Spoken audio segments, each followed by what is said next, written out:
So listen, y'all, before we dive into the episode, just gonna give y'all a quick announcement. First of all, if you enjoyed the episode, we dive into part 2 of Kenny Johnson's episode. And if you enjoyed the episode, you know what I'm saying?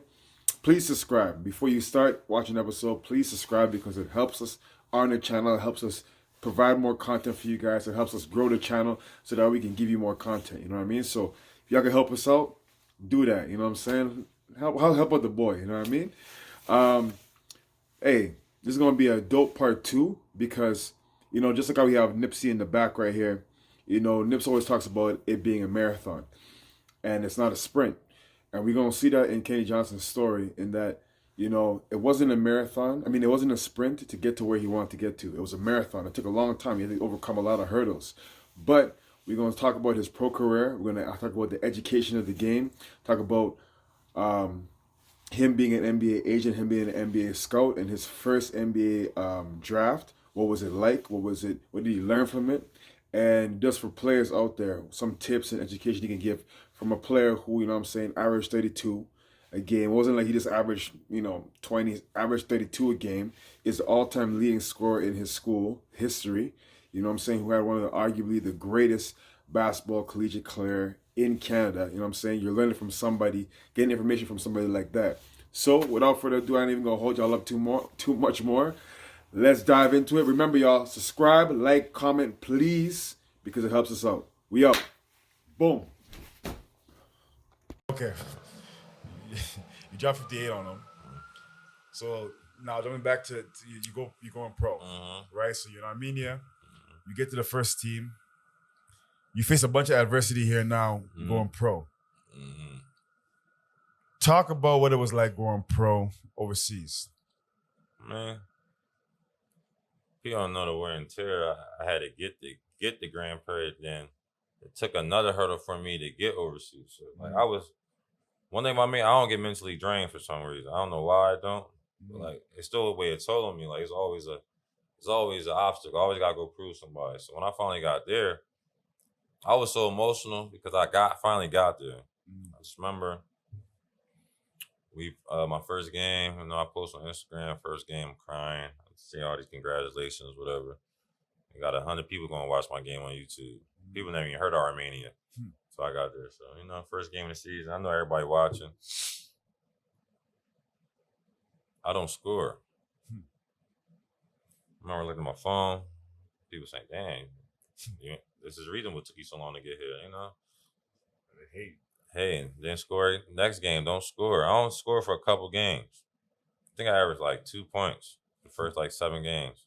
Jeez. Just remember one day I get cut. I'm shooting a free throw. Coach come over here, yo, Kenny, you getting traded? I'm like, you get traded overseas? Say no more. I get traded. What would they trade you for? They trade you for another player though. They went and got somebody. I don't even remember. I was so baffled. So I went to go play for Gimmery. We had a game that day. We don't really, Coach Knox, I don't really know nothing. Go in there, have like 6. I just remember I told Coach, yo, this is not me, man. Coach said, well, this better be you. If not, because you got one game to prove yourself, we're going to get somebody else. So I'm like, damn, I still got that text on my phone. It's crazy. It's just, I got a couple days to think about it. We played my old team that traded me the same day. But wait, hold on. What's like, okay? You just averaged 32. You come overseas and you're not dropping no buckets. You're not getting no points. Bro, what's going through you? Like, you're not doubting yourself or nothing like that at all? The crazy time, every time I was playing, I was like nervous. I was just worried about proving everybody wrong. Like, can't wait to post this. Like, So like, the crazy thing is, I don't know, y'all know my favorite player, Allen Iverson. So I'm basically him. I'm a party boy, so I'm at home trying to do stretch, watch film. That ain't me. Like, I'm gonna just let me go start having fun. So I had to went out of my element, started drinking, going out to the club. And then we get to that new game. You know what I'm saying? I had 37. I remember they dropped me down to like the 2nd division. Yeah. They dropped me down to Armenia 2nd division. They did before my first game. I had 60 something. I'm like, see, Got my groove back. Okay. Come back to first league, 37. From there, it was easy. It's boom, boom, killing it. It was just like college, you know? So, like, that just told me that I got to be me regardless of who I am. I can't just sit home. Like, AI was not stretching. AI was going to casino, fly to Vegas, come back, get the Bucks 41. I was there. I seen it, you know? So, like, that's who I am. I ain't Kyle Coover, JJ Redick's me. So, when I did that, it was easy. You got to stay true to yourself, authentic to yourself. But then, you know, I'm starting grooving. I'm killing. My agent said, yo, you keep killing like this, you're going to get something crazy. And we just got invited to, like, the Armenia Cup. And that's when I get to play, like, the other teams in, like, where the hell Armenia is, you know? Okay. COVID hits. If COVID didn't hit to this day, I'll still be playing. So COVID hit. It was either stay in Armenia for, like, until whenever the fuck COVID was. So if I would have stayed in Armenia for, like, 8-9 months, I would have still been playing. But I decided to come home. And then that's when I started drifting away. Do you ever regret not staying? No. Okay. I found my purpose. What's that purpose? Changes. I always say I'm trying to change the world, you know? Got so many kids, so many brothers, so many people I help on the path, so many coaches who depend on me to find players. But, like, that was my purpose. I needed to do what I needed to do so people can respect the resume and see what I get to. But now I'm the star in my own role. You know, I'm my own boss. I'm my own thing. You know, so. I like that. So now, kind of, 2 years ago from now, you collapsed on the court, right? What happened there? I'm playing ones with my best friend John, who passed away a year and a half ago. We playing. I was having this pain, so I'm thinking in my stomach. I'm thinking this my pancreas I had from college.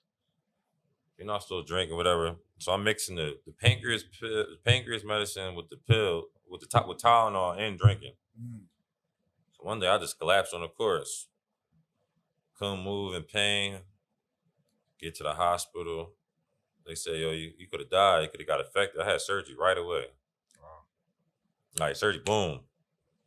And then I'm like, and I was still in that hooping phase. Like, So when you had that surgery, what was wrong at that time? Like, what happened? My ulcer opened. Like, I had a big hole in my stomach. Oh. 2 holes in my stomach. That's crazy. Like, yeah, so. Because I could say, I don't know how you was playing. Do it. So, that was in the mix of my, like, COVID's about to end. COVID's ending. I can go get back.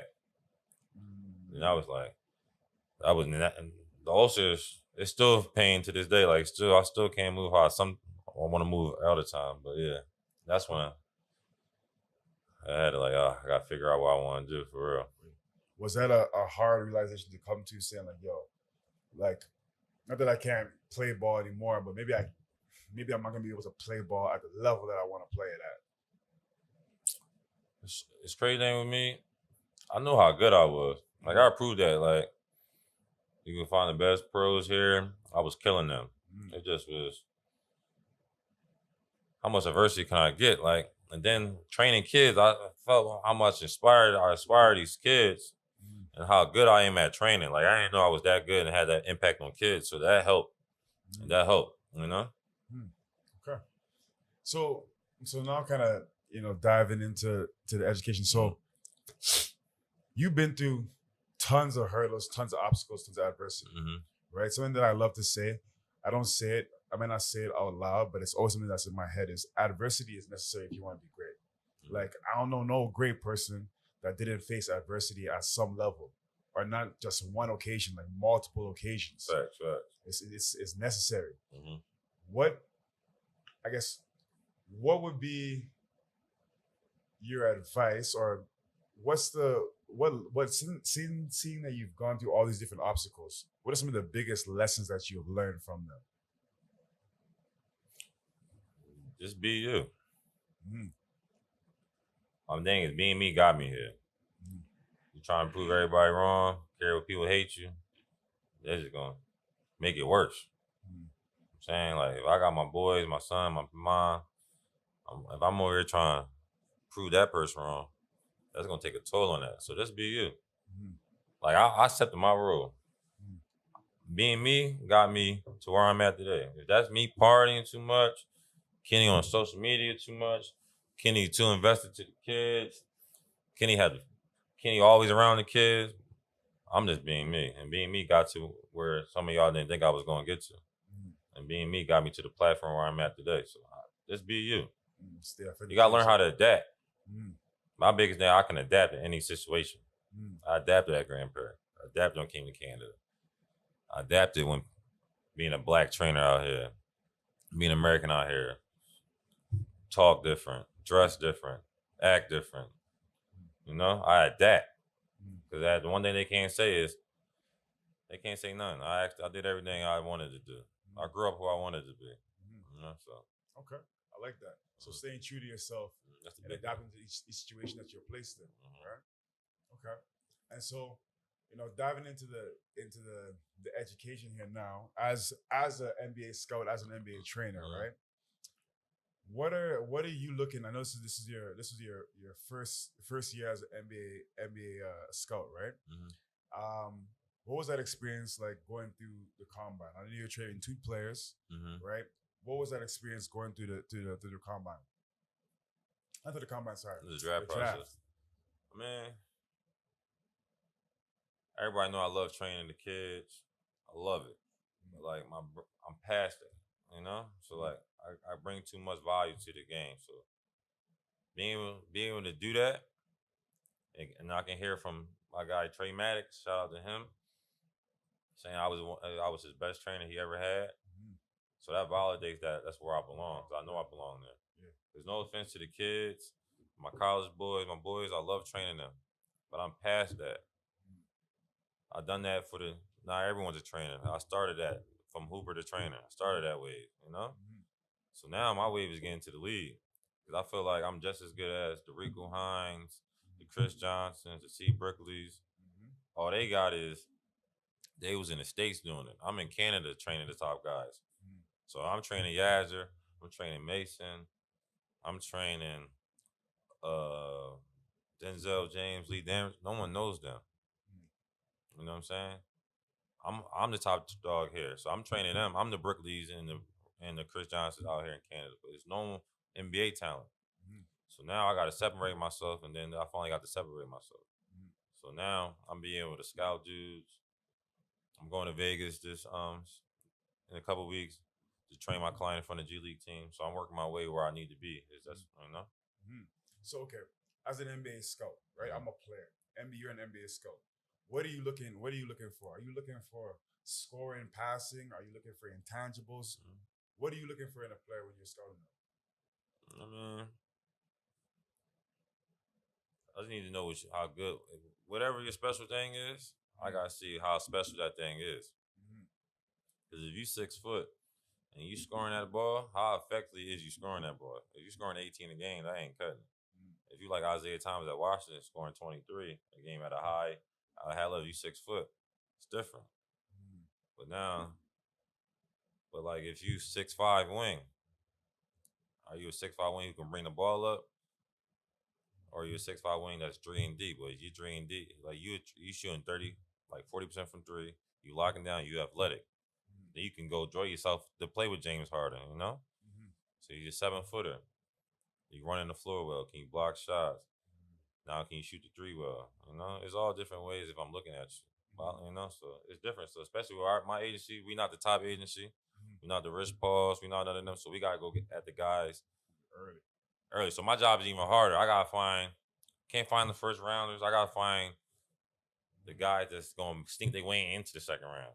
So that's even harder to find off just watching synergy. And I gotta build that relationship with that guy. So my job is even harder. Because from 3 to 4 years down the line, like, now I want to go be with Kenny. Now we can get the first and second rounders. So now I'm already top dog here. Now I gotta start all over at the bottom again. Which I love starting at the bottom. Because that means that's how bad I want it. I like that. Come back to how bad you want it. See, so you mentioned something there. First rounders and second rounders. What's the difference between a first round talent and a second round talent? There really ain't no difference between like if you go to this year's draft, Amani Banks is a first year talent. Yeah. Amari Bailey is a first year talent. Mhm. It's just Amani Banks did a lot of dumb stuff, so Yeah. teams are scared. So at the end of the day, and Drew Timmy, Gonzaga won McDonald's All American. I mean, first team All American 100 years straight. Sometimes your game don't translate. Or like Amani Bates and Amari Bailey, they already NBA talent, but they game don't translate to college, so they might fall. So it's all different type of levels. So okay, touching on that too. Why wouldn't my high school game like Imani Bates translate to college, but then translate to the NBA? Is it because it's more free and college is more it's more congested? There's no 3 seconds in the key in NBA. It's 3 seconds. The paint is more tighter. Okay, the floor is more smaller. Okay. In the college, you got to run a system. Okay. Hey, you come down and do whatever you want. So now you go to the NBA, you got more spacing. So Monty Bates, 6'9" guard, got more spacing. Like shooting it up. Mari Bailey plays in transition. He went to a school that wasn't transition. So it's all about what school you go to, what system you run in. That can make you from first or second round. See, so as a scout, you need to know the system that the player is going to play in, what their strengths are, and how it's going to affect their strengths. So you might, like, for example, like a player like Bol, right? He played at Oregon, and he was killing it at Oregon, but then he just dropped in the draft because I think he got injured. I can't remember if he got injured. But I was like, man, this guy is nice. Just like Victor. But right? Victor played pro top league in France. Yeah. So Bol played in Victor's thing. I think Bol can dribble better than Victor. I don't really understand the difference. Victor shoot one legs. But Bol, when you see Bol moving in the league, you're like, what the hell? We never seen nothing like it. Yeah. But Bol just was hurt. And I think Bol game didn't fit the league. Yeah. I mean, it fit college, you know? So now, when he had the Magic, he had his days. So, I don't really know the difference, man. See, so what advice would you give for a player right now? Because the game has changed, right? The game now, Steph Curry changed the game. It's all more 3-pointers, more open space. Guys not really not saying they're not attacking the basket, but they're not really playing like a post-up game. Yeah, Jokic now maybe changed a little bit back, but what's the most essential skill for a player to have right now? I'll say essential skill. You need to have more than one skill, but what is a skill that you cannot get into the NBA without? Being delusional. Okay, so then what's the difference between being delusional and being confident? Delusional is just think you just about to. Everybody don't gotta go to the league. I mean, everybody don't gotta go D1. You just gotta go a different route to get to them different places. You can still make a lot of money, but being delusional, how you think you about to go somewhere and you don't even put the work ethic in? How you about to go somewhere you only work out 2 to 3 times a week? How you delusional is you think you about to go play at North Carolina, you should go to this school. Like, that's what I mean about delusional. Cause I haven't seen no one really put that work ethic in like me, like I've done. That's why I try to tell you all these kids I train. If I played here in high school, if my class played here, we would all went to Kentucky. It's just not. It's just different here. Like you being the best player here, like imagine the best player in my city will end up at Virginia Duke. Best player here is going to end up at U of A's, the McEwens. Now think about it. My best player in Virginia. These best players end up there. My 30th best player will end up at a high D1. It's just levels. So now you're going to have to find a way to get your ass to the States or separate yourself out here. But is you willing to separate yourself? There's some out here that separate yourself. Some. It's less than a percentage. Okay. So how do I separate myself? Does I separate myself with my work ethic? Do I separate myself through my skill set? Like, how am I separating myself out here in Canada? I mean, where I'm from, you separate, you gotta go average 40. You can't, you know what I'm saying? Separate yourself is an easy thing. If you want to go get a girl, you gotta go separate yourself. I feel like separate yourself is so easy. You gotta go do it. No one else can. If you averaging 18, shit, everybody do that. You average 19, shit, wow. Boy average, boy average 30, he's 6'8". Okay. Like, we got my boy Hudson Ward, 6'8" white boy dunking that thing. You ever see a 6'8" white boy dunking that thing in Canada? He already separated himself. My boy Onyx, 6'7", can dribble that thing, handle the rock. He's playing in the States. You ever seen a 10th grader playing in the States from Canadian? That's how you separate yourself. Can't be it can't be as generic. Okay. Okay. And so, as a NBA trainer, right? What, like, when you're about to train a player, right? How are you dissecting his game? Like, how do you go about the training? Like, what is your process? I don't have a process. Okay. You can throw me anyone in the gym, a 2-year-old to training from Xavier Moon to LeBron. I'm gonna already know their game. How? I watch so much basketball. All I do is watch basketball. Okay. I know every player's game in the NBA, every player's game in college, every player I train, every player. If you can ask anybody, we come here, no one ever gets the same workout with me. I don't write my workouts down.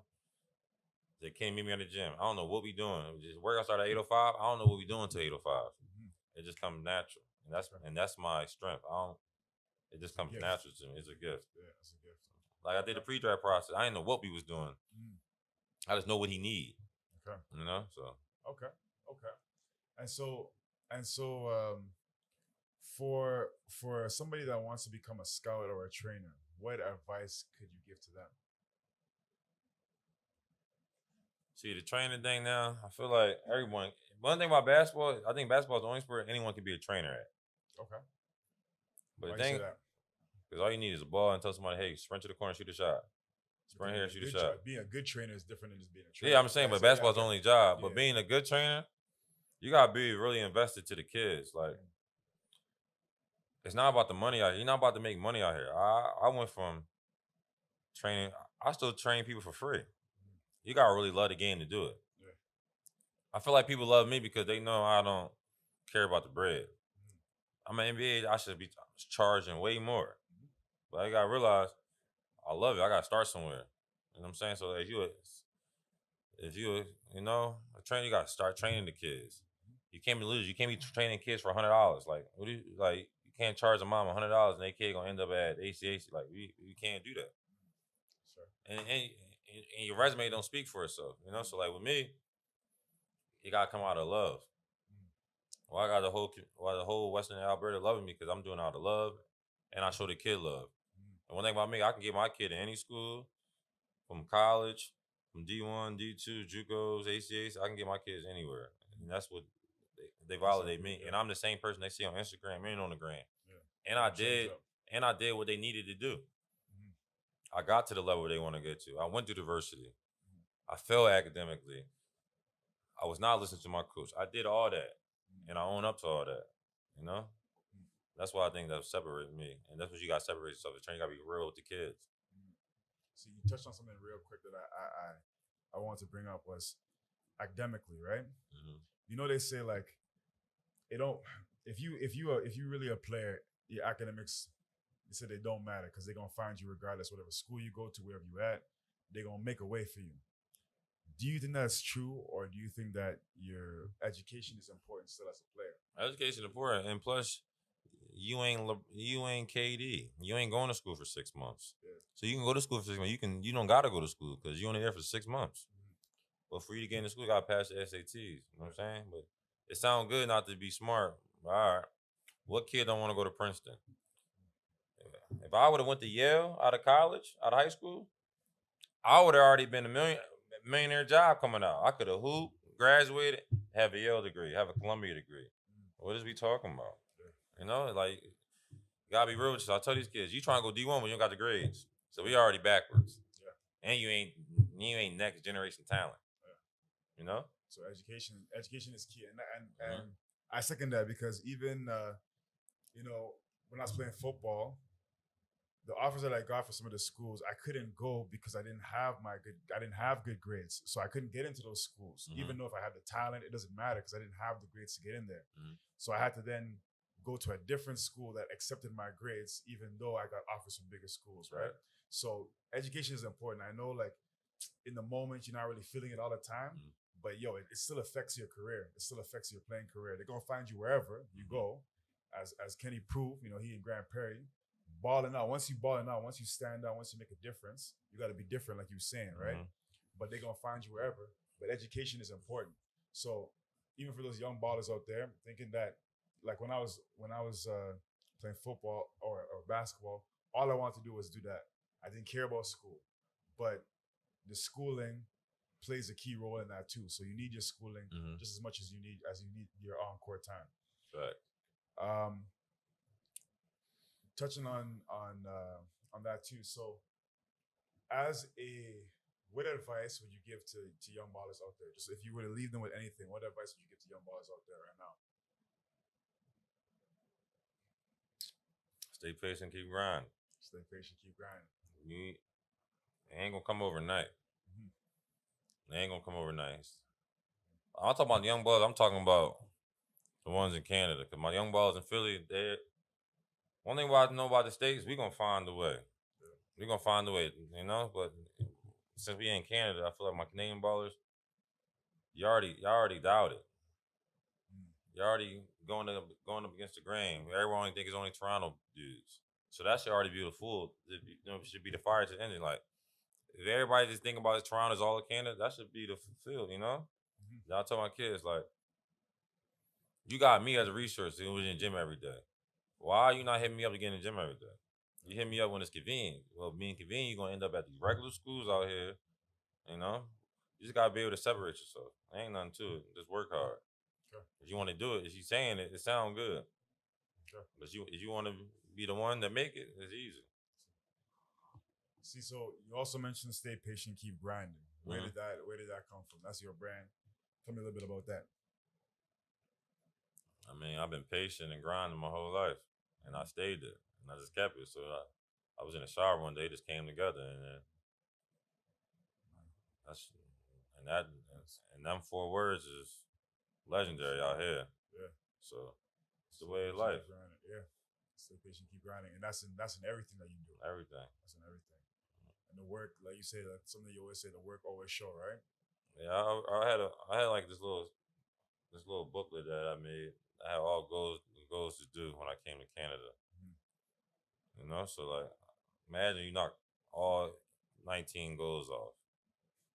Everything. You know, the last one I just checked off, which I can't wait to announce. So it just feel like I've been paid stable. I've been grinding. Mhm. Been here 6 years. Mhm. I was almost close to leaving. Mhm. People don't understand being American, coming to Canada and becoming something. Whole different thing. You can't go to another country and become something. You might think I'm from here. The impact I got. Mhm. It's just like I did everything I said I would do. You know, there's no humble, there's no cockiness. I'm just speaking facts. You know, Mhm. no. I feel that. I feel that. So another thing I want to say is, like you said, you had a kid during school, right? And you had to manage all that. What is it like being a father? It's the best thing in the world. You know, people don't understand not being able to see your kid every day. You know, people just think that shit's sweet. Kenny always happy, smiling.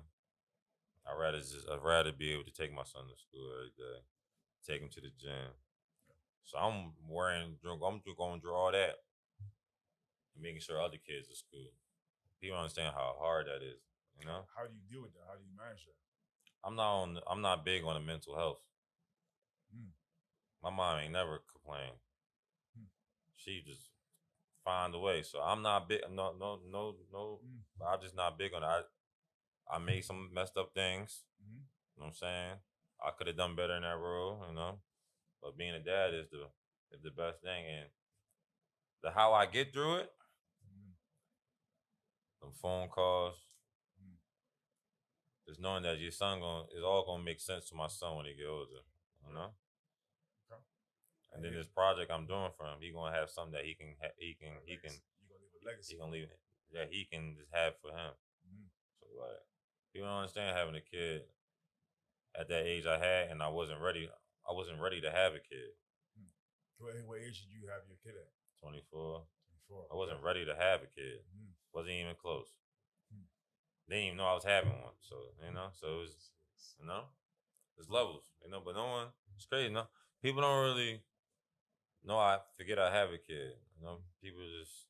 People don't really ask, yo, Kenny, how you doing? I never get them ones. I'm always doing that for them.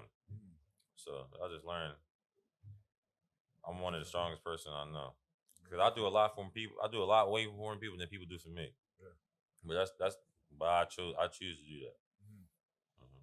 If you could look into the camera and send a message to your son, what would it be? Hey son, man, it's gonna be worth it, man.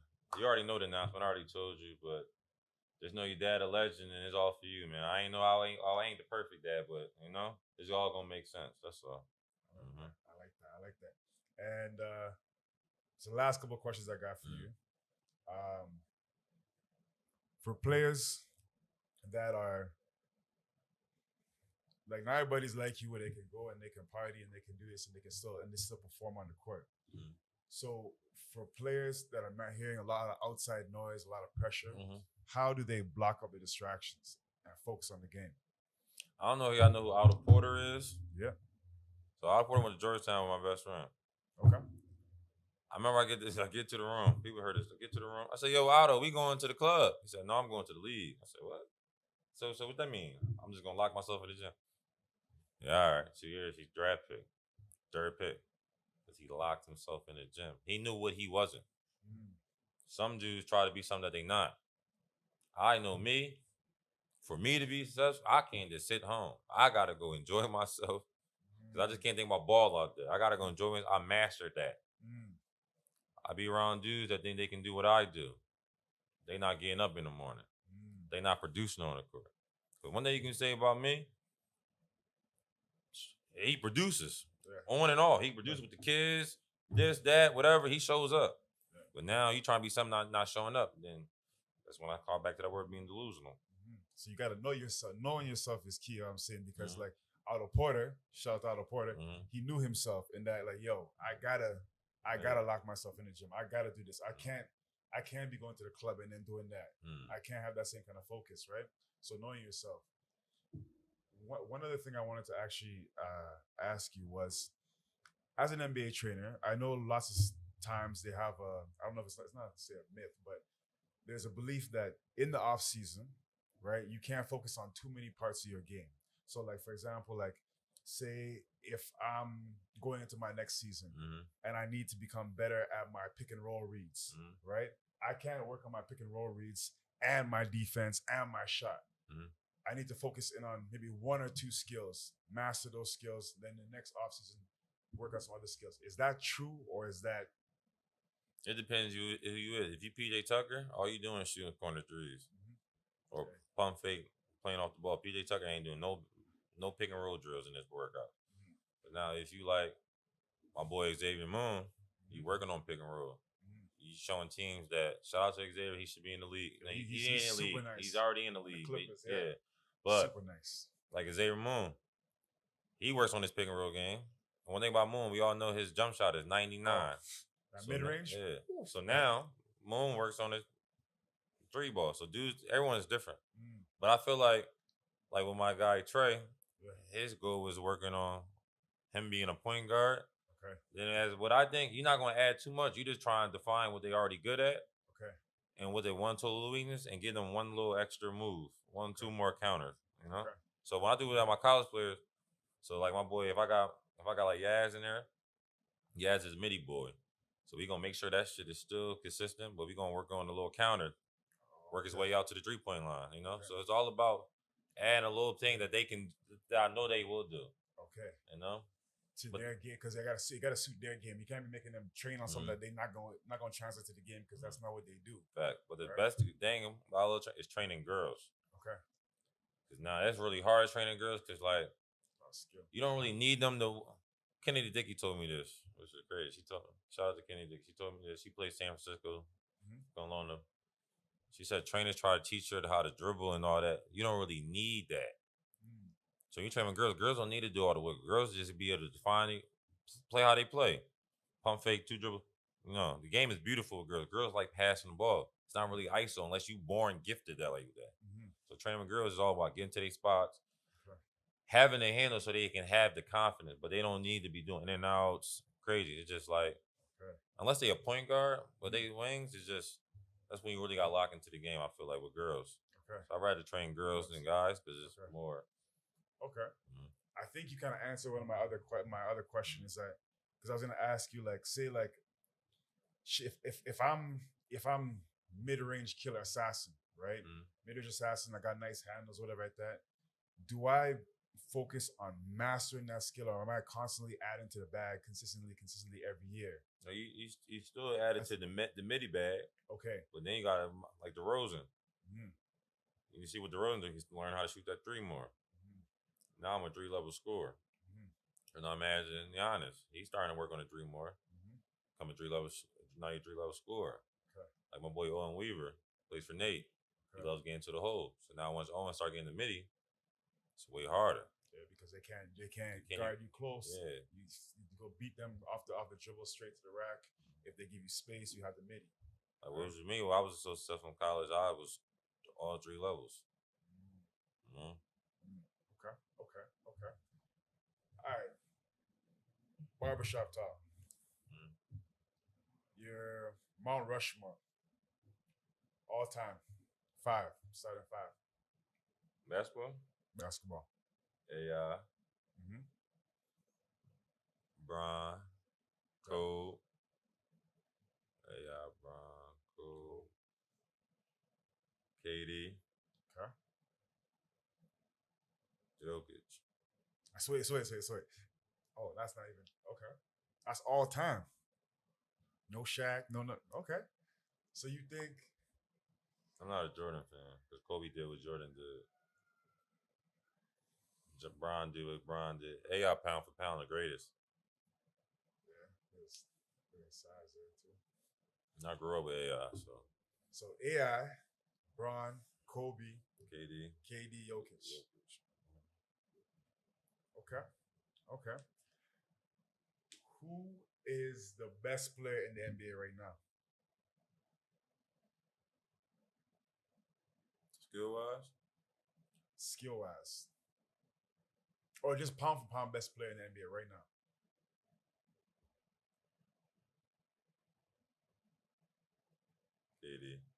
KD. Oh, skill wise, KD. Best player is still Bron. Okay. What makes Bron so good? Is it his IQ? Or is it his athletic ability? Just a freak of nature? People think about Bron. Bron been the best player since he was 10th grade. True. Bron's a billionaire. Bron had a whole new team this year. Second had got them where? Bron can win. You can draw Bron with anyone. Bron went to the final with Eric Snow, Lagauskas. That's true. Jordan was getting there with Scotty. Scotty is delusional. Scotty did say something. Jordan ain't started winning since I got there. Bron been winning with Eric Snows, Larry Hughes, Paul Gasol. I mean, with everybody. So I don't understand what's the, Okay. But people say that Bron don't have. He's all-time leading scorer, so I don't know what you're talking about. And he's not a scorer. They don't say. They say he don't have that killer instinct. How? He's the all-time leading scorer. He been in the game not the longest. He been in the game so long. That's a but skill. Consistency, yeah, that's true. Fair. And Bron been Bron. Bron not trying to be a scorer.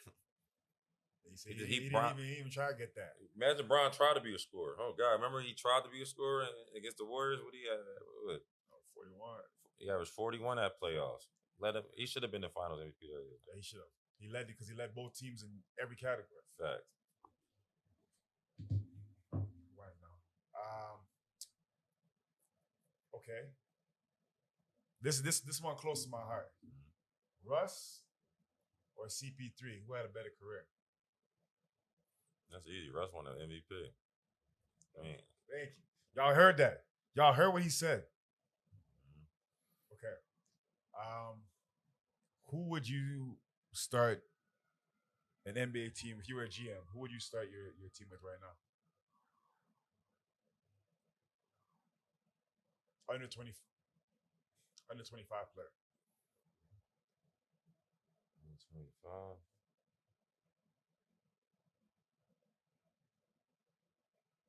That's a great question. 25 tough. I'm going with Embiid. B. No, I'm going with Embiid or Luca. I'm going Embiid because he home. I'm home. I still believe in Embiid. Okay. And then Luca. Then Luca. Or Ja. I'm tired. Ja and Luca tired. I'm still team Ja. Okay. Okay. B. Do you think? I know this one might. This is. We talked about this earlier in the year. Do you think that Embiid can win with his team as well?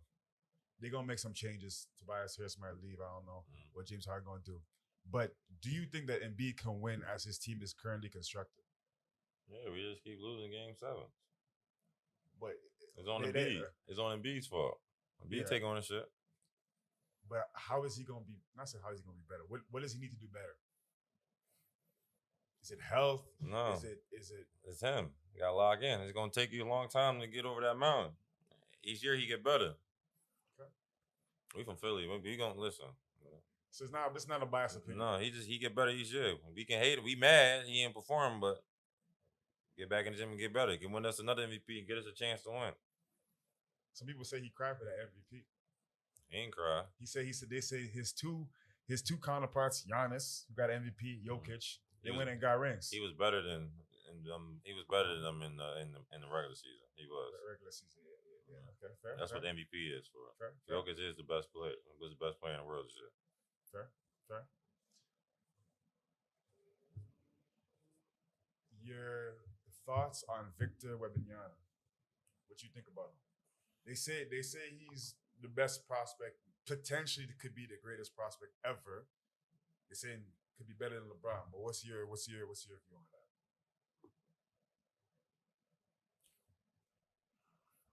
Ever is crazy because KD, Mike Beasley was different. Yeah, he got to get over Mike Beasley first. I don't think he more 6'9". Yeah, I get you tall and all, but best prospect ever. KD 6 foot dribbling that bitch, scoring 20 since he was 12. Texas scoring 20 something 20. Cause I'm not really, but I don't want to hate him. I don't really pay. But like he's good. I like him because he shoot one legs like I do. Okay. But like best all time, it's hard. It's hard to beat Bron. Bron was the best player since 10th grade. Okay. He called the chosen one. No one calling Victor the chosen one. It's true. Victor got proved. Is he better than Shaq? Yeah, I don't know. But NBA, I don't really. Yeah, NBA, I don't really care about them unless it's my clients or they Sixers. But Victor, he's cute. All right. But the NBA rigged though. Everybody knew he was going to the Spurs. I didn't know that. You can't send Victor to Chicago or Detroit. You ain't gonna make it in our market. You gotta send him over there. All right. Winding down here now. Last 2-3 questions. If you could leave with 5 dinner guests, who would they be, dead or alive? Like who I play with, or like not even play with, but just in general.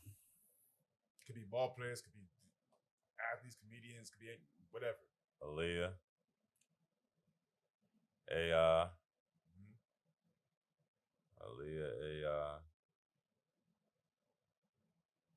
Aaliyah, AI, Rod Wave,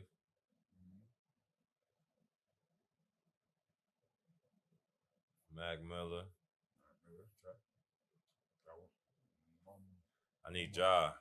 Okay, Ja Morant. Okay. So, we talked a lot. We talked about the adversity you gone through.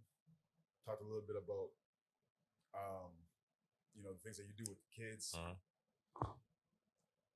If you could leave 2, maybe 2, 3, lessons for anybody out there, what would they be? Be you. Like I said earlier, be you. Don't be scared to fail. Like, and this ain't supposed to be easy, you know.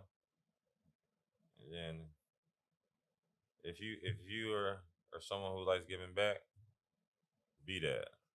If you someone who wants to see other people succeed, be that. One thing you can't do is be jealous of the next person. There's a reason why that person got it and you didn't do it. You know. So at the end of the day, adversity is gonna get you where you need to get to. Yeah. But I'm really big on that. You just gotta find a way, honestly. Yeah. If you want it bad enough, you'll find a way. But I feel like being you is the biggest thing. No, I agree with that. And our theme question on the show is, what is your theory of the grind? That's what we're going to end with. What is your theory of the grind? It's cliche, but stay patient, keep grinding. Like, can you live in it? Can you live in the gym? No home. Can you have no money in your account? Can you go through everything? People die and get to where you need to get to. I feel like I am the definition of the grind. I came to Canada and became something. I did everything I wanted to do, on and off the court. So I feel like I'm the definition of the grind. I don't got no family out here. You know. So like I feel like I'm the definition of the grind. I like that. And then the work show is why people come to me or I can get to any, you know. No, I like that. I like that. And is there anything that you want the people to know? Anything that you want the people to know that's coming up? I know there's something you can't say, but if there's something that you can say, let them know.